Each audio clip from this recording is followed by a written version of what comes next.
Good morning, Gators. Hopefully everyone's having a great time here. I'm going to put the cat down so we can talk about chemistry. Okay, first off, if Mrs. Cassie is actually filming, so if she could focus in on the graph here. What I want to do is talk a little bit about energy added to water on a stove. Now, if you put cool water in and turn the burner on, I think you know that the temperature, here we have the x-axis energy in joules, and the y-axis would be temperature in degrees Celsius. I think you know that the temperature would increase over time as you add energy. At some point, though, it's going to hit boiling. So if we look here on the stove, we have water that is at about 94 degrees Celsius. And let's just leave that for a while, and it's boiling at 94 degrees Celsius, but the burner's on and energy is adding into the system. Okay, now let's switch topics a little bit, and I have ice cream here. And let's say, well, something I tend to do is like leave stuff out.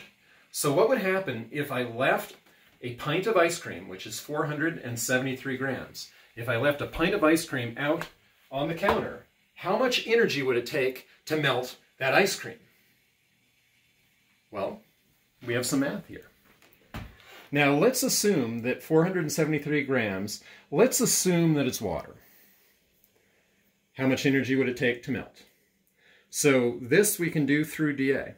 First, 473 grams of water, we need to convert to moles. So 1 mole of water is 18.015 grams of H2O.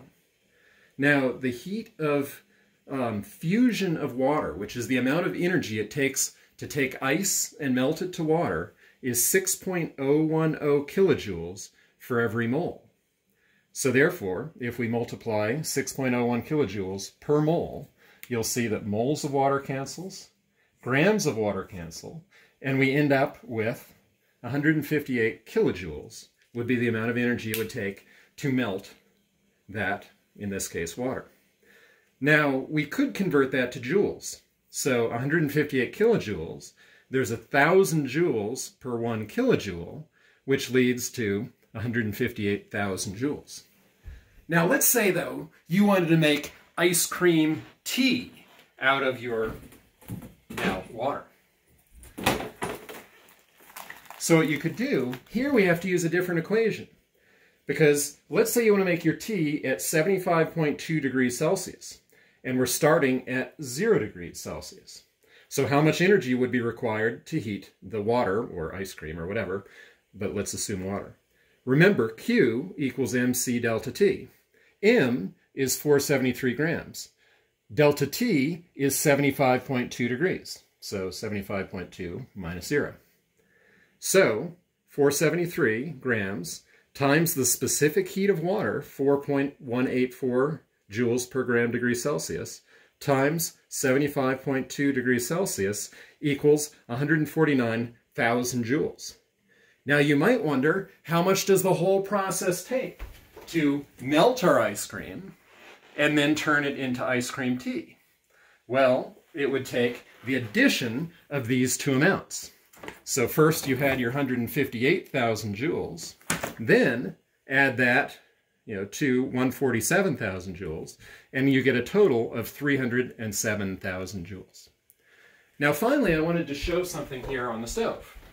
This whole time, the burner has been heating the water, but when we look at the temperature of the water, it is still at roughly 94 degrees, which means this whole time, we've been adding energy into the system, but the temperature of the water has remained constant. And that's because the energy is going into the heat of vaporization in that case, turning water from liquid water into steam. And it will keep at that constant temperature until all the water is gone, and then it would start heating the steam. Okay, so have a great day, and go get 'em Gators.